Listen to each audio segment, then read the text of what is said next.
Hi, I'm Joel Bloom, president of New Jersey Institute of Technology.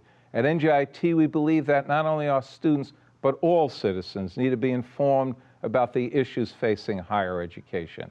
As New Jersey's Science and Technology University, NJIT is proud to support the important programming produced by the Caucus Educational Corporation and their partners in public television.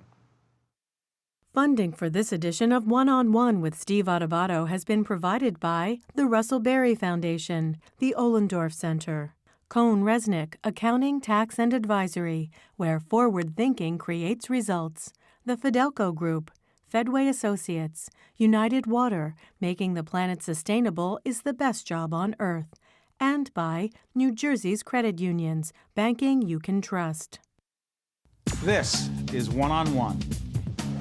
When you first heard that they were doing Charlie Rose and Gayle King, didn't you go, what? People like laughing at others, so I don't mind if the other is me. See, you go right into the character. That's what it is. I'm bringing families together a half an hour each week. Man, I'm doing something special. And so I do feel successful.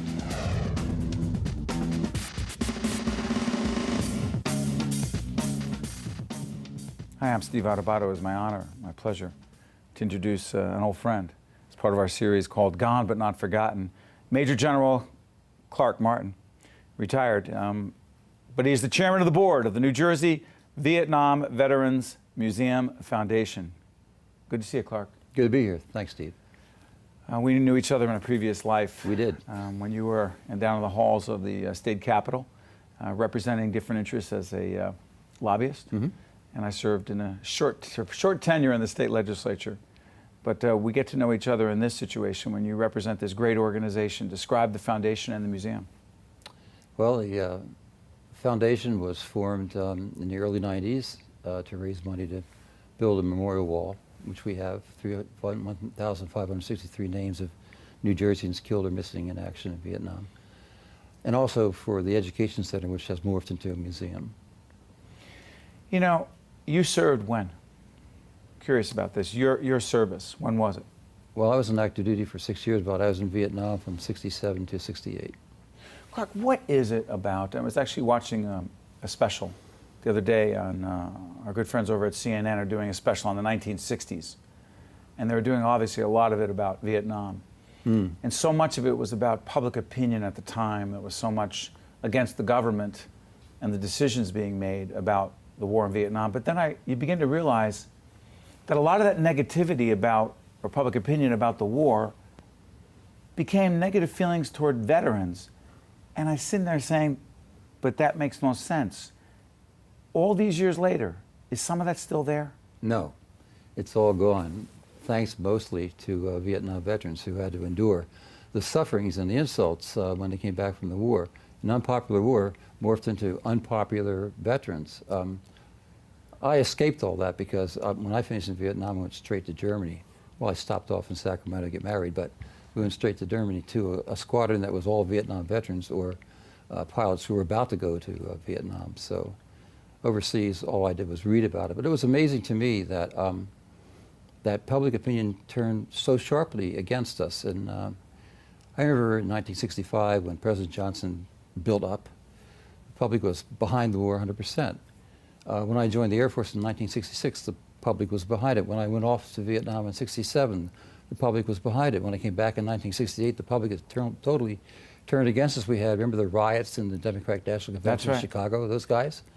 And they were the heroes, and we were the bums. We were the people that killed women and children. And I was just astonished. How could it have happened all so soon? Of course, we had short hair, and they did not.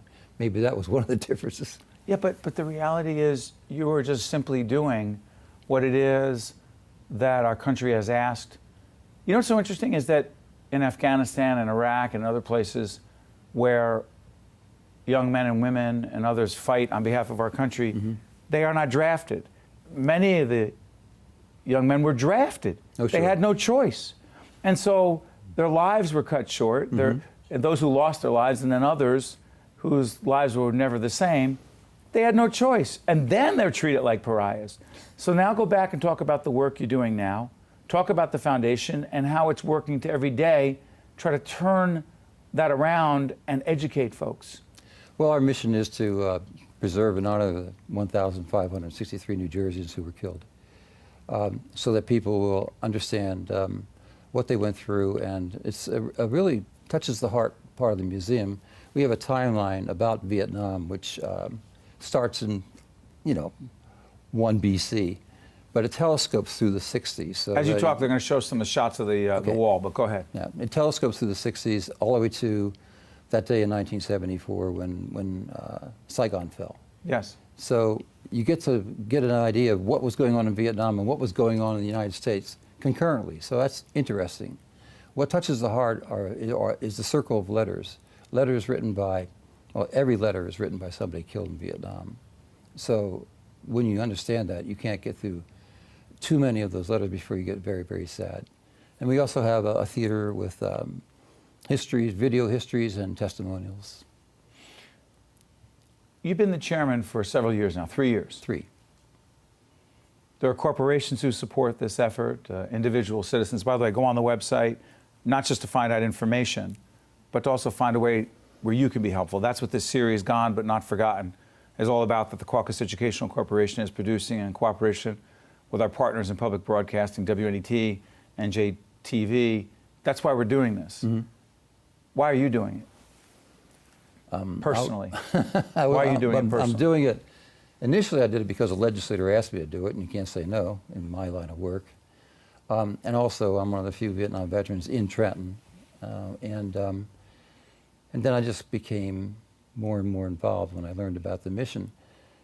We talk about how Vietnam veterans have taught the public by example that if a war is unpopular, you don't treat the returning soldier or sailor the way we were treated. And I mean, I don't feel so sad because I told you I escaped it, but who I'm proud of are the guys on the motorcycles with the ponytails and the leather jackets and pants, and the ones that go to the airport and escort these returning heroes. Now, I don't look like them, Right. but I consider them to be my brothers. You know, the Nam Knights, those fellows. Before I let you go, this other piece of the initiative, the Huey helicopter. Real quick, tell me about the Huey helicopter, an iconic symbol in New York in the war. Yeah. As we're looking at it right now, this particular one sat in Fort Dix for 25 years before being donated to the museum. Real quick, why is this important? Well, it's the icon of the Vietnam War. 7,000 of those flew over there. This particular one flew before I got there, so that was 66, 67, and after I left, 68, 69, by the 116th and the 118th assault helicopter companies. And it was donated to us, and we had volunteers repair it for a year before we were able to put It's it in part of the place. collection at the museum. Yep. Listen, folks, do yourself a favor. Find your way down to, and tell everyone where the museum is. Exit 116 of the Garden State Parkway, right next to the PNC Art Center. That's right. And also you can buy, they can buy, is it a brick? Pavers, yes. Pavers. And that's like $375. $75. Yep. Go on the website to find out more. Major General Clark Martin, Chairman of the Board, New Jersey Vietnam Veterans Museum Foundation. Good to see you, Clark. Thanks, Steve. Appreciate it. Stay with us one-on-one. We'll be right back right after this. To see more one-on-one programs, visit us online at oneonone.org. If you would like to express an opinion, email us at info@caucusnj.org. Find us on Facebook at facebook.com/Steve Adubato, PhD, and follow us on Twitter at Steve Adubato. We are honored to be joined by Marion and Dennis Zilinski. They are founder of an organization called K9 Sergeant Denny Project. I want to thank you for joining us. Thank you. Thank you. Describe the project. What is it? Well, it's a project where we were sending packages to our troops in Iraq and Afghanistan, and we had a soldier that was from Monmouth County with a K9, and when we talked to his mom about sending him packages, she sent him an email, and he responded by saying that, I don't need anything, send it for a dog. And then what happened is when we found out what the dog's name was, it was Sergeant Denny, and obviously our son is Dennis, and Marion used to call our son Denny when he was a young What are boy. we looking at right now, that picture? Yes? That's No, that's Mike. Brzezowski, and that's Sergeant Denny. That's Sergeant Denny. Yes.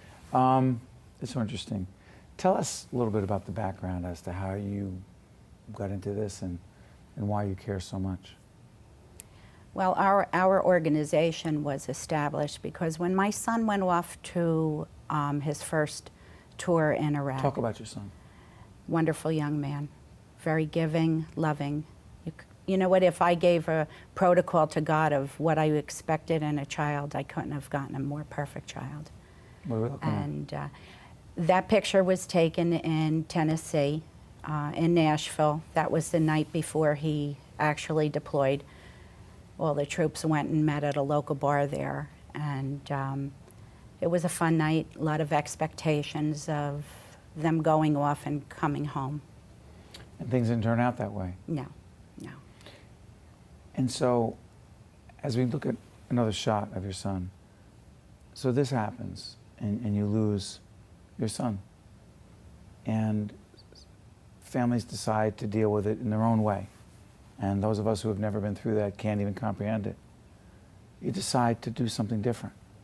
Well, we had a group of friends that obviously when this tragedy happened carried us along, and they kind of kicked off our memorial fund.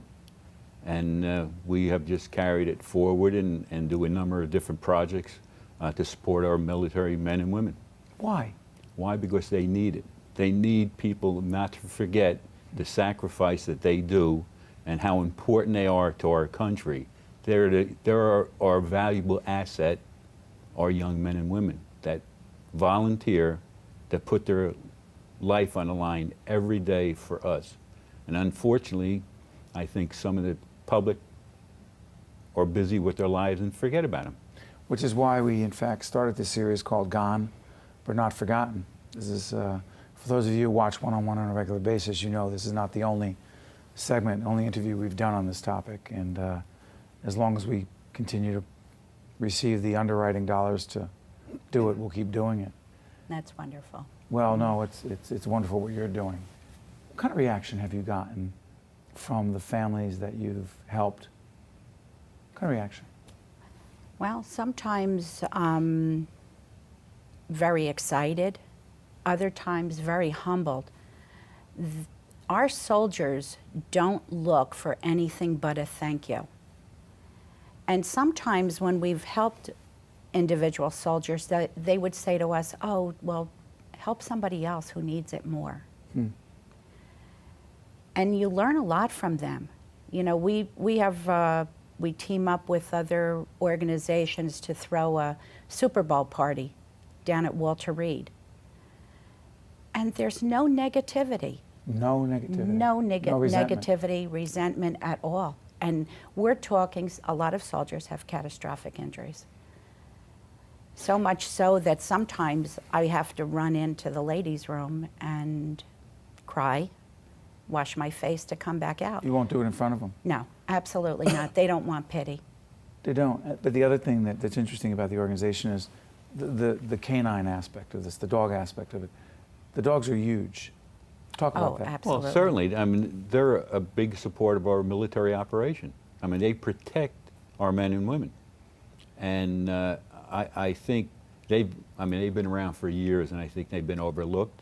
And I think the importance, what you see now, I think, is coming to a forefront. What do you do for them, with them, to recognize them? I think what we try to do, and we didn't really realize it until we had to request to send supplies to them. We found out what type of items they need. And Those supplies we're looking at? Yep, oh, yeah. That's one of the boxes, and it looks like the dog is waiting to get his, get his So package. what's in there? Well, you know, we send collapsible water bowls, food bowls, one ingredient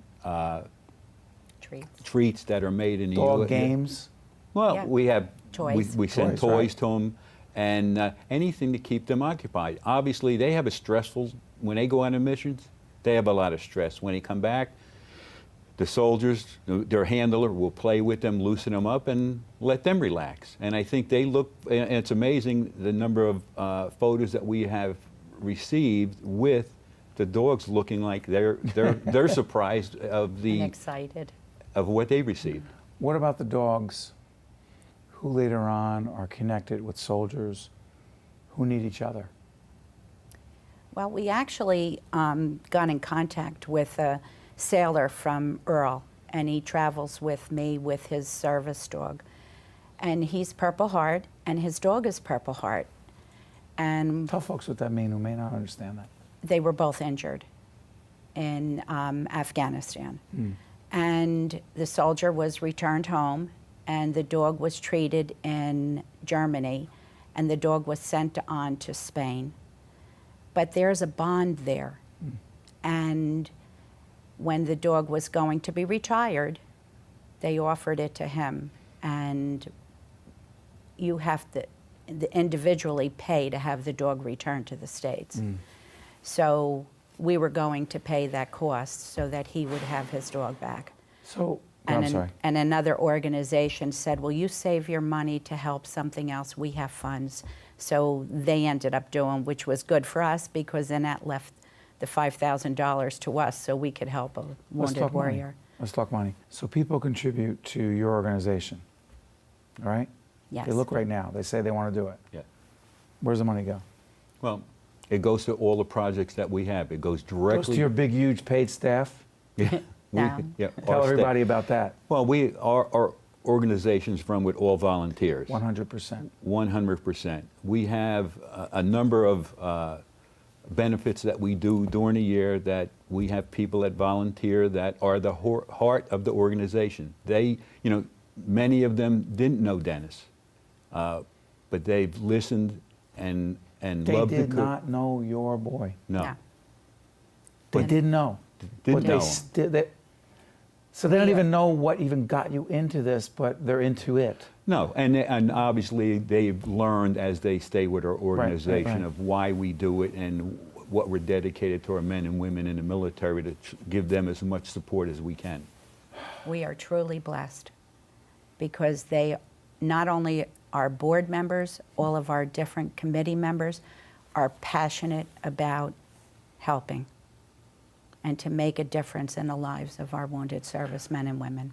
Well, Marion and Dennis, let me just say this to you. On behalf of all of those who are folks who watch public broadcasting, part of the public broadcasting family, I want to say thank you for everything that you do for those who have served. Thank you for the service that your son, Dennis, provided to this country. And we ask you to just keep doing what you're doing, because we don't know who would do it if you didn't. So thank you. Thank you Thank very you much. very, very much. Okay. Stay with us. We'll be right back right after this. Thank you very much. Thank you. To see more one-on-one programs, visit us online at oneonone.org. If you would like to express an opinion, email us at info@caucusnj.org. Find us on Facebook at facebook.com/Steve Adubato, PhD, and follow us on Twitter at Steve Adubato. We are honored to be joined by Charlene Cosgrove-Bowie and Art Bowie, who are the founders of an organization called Legacy of a Hero. And folks, this is part of our ongoing series called Gone But Not Forgotten, and you honor us by being with us. And I want to say that in 2006, you lost your son, Chris. And so many of the parents that we've had with us, the theme that I keep picking up is, while you could have grieved and gone away, and everyone would have understood, even though we didn't ever experience something like that, you've chosen immediately to give back. Why?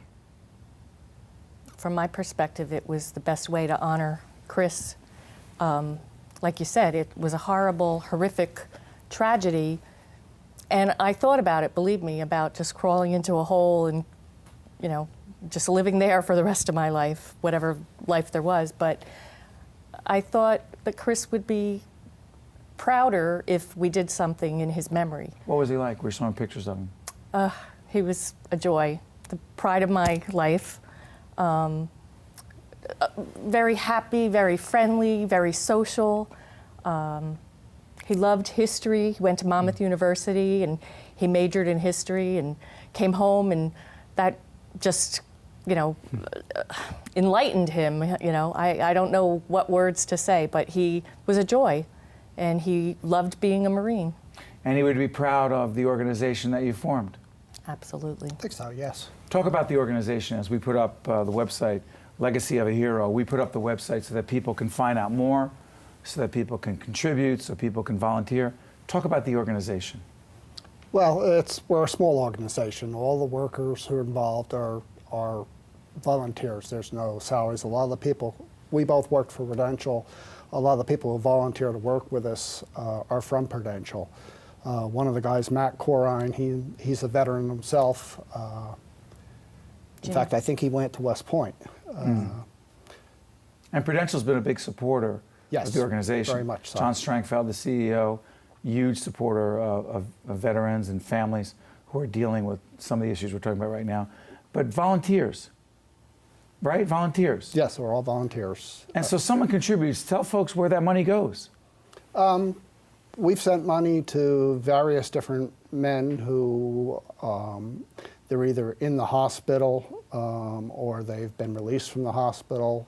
What a lot of people don't understand is that while the government pays for treatment, in many cases when these guys have to travel to hospitals to have work done, their expenses aren't covered. They have to pay for their own hotels, their own travel, and their own living expenses. We just recently ran a casino night fundraiser in East Hanover, and we were able to, there were two men, Travis Mills and Brenda Morocco. Brenda Morocco's from Staten Island. Both men are quadriplegics. We raised sufficient funds to write a check for over $12,000 to both men. So you do it on a need-by-need basis, but also there are scholarships involved. Yes. Talk about that. When everything first happened, we immediately established a scholarship at my son's high school, Whippany Park High School, so that instead of, an overflow of flowers and things like that, we were, doing some good by establishing the scholarship at his high school. Then with Legacy of a Hero, we went on to establish a Monmouth University scholarship. And I'm happy, very happy to say that it's now is becoming a perpetual scholarship so that Chris's name at Monmouth University will continue forever. The scholarship is in Chris's name. Yes, absolutely. Yes. It's absolutely wonderful. Both at his high school and his Monmouth University. What has it done? What has it done for you, both of you? What has this done for you? It's helped me get through this. I think if I didn't have this to keep Chris's memory alive and do good things in his name, I think I would be in that, hole in the wall that we talked about. I think that's the main thing that most parents don't want to happen, is that to have their children forgotten, especially after having given their life to serve their country. That's the whole, it's interesting, when we created, gone but not forgotten, the greatest concern we had is, and I've often said this, is a good friend of mine, Jim McHugh, lost his brother John. Jim McHugh and I went to high school together. Oh boy, Jimmy's the best. And a lot of us wear this from his brother John, who was lost 4 years ago in Afghanistan. And that was what Jimmy said to me. He said, all we would want is that people don't forget my brother John and others. Right. Is that a big part of it, is that we don't forget? Absolutely. That's for me. Why do we? Forget? Yes. Because time goes on and people move on and they live their lives. But as Chris's mom, I'll never forget him. I mean, I think about him every day. I talk to him. But I don't want other people to forget him, because he was out there representing our country and protecting us, and he gave his life for that, And what, I'll try to put this the right way. What do we owe the rest of us who have not put our lives on the line, who did not, sacrifice, either because we were of not the right age, or didn't get drafted, or the draft didn't exist, or we never enlisted, whatever it was, or whomever? What do we owe? Well, certainly as someone who didn't serve in Vietnam, but served during the Vietnam era, respect, definitely respect. You got a lot of young men out there who are putting their lives on the line, you know, for their country. They're doing what they believe is right. And we owe them, you know, they come back and so many of them can't find jobs. Right. You know, I mean, that would be the one thing that, you know, people should help them. That's Because right. it's, what is it, less than 1% of our population volunteer, and they volunteer. It is less than 1%. Yes, to be out there. There is no draft. They all Right. volunteer. Right. By the way, you told our producers we're all in this together. Charlene, what do you mean by that? I did tell them. When you said we're all in this together. But are we all in this together? Well, we should be. I mean, the less than 1% that represent us, That's right. the rest of us should be out there helping them, whether it's giving them a job or, you know, doing something for them to make their life better. It's not enough to show up for a parade, is it? No, it is not. For Veterans Parade, Veterans Day Parade, it's not enough, is it? No. Or Memorial Day. A lot of It's people, not enough, Memorial is it? Day, you know, they go out and have a big picnic, but Memorial Day is really about those who have given their lives. That's right. Final comments. There's a lot of organizations, some of them small out there, like ours, who are doing their best to support the veterans that are returning, and you know, And investigate before you donate to the organizations. Well, we cannot thank you enough for being with us and being part of this series. Gone but not forgotten. Promise you we won't forget. Thanks so much. thank you.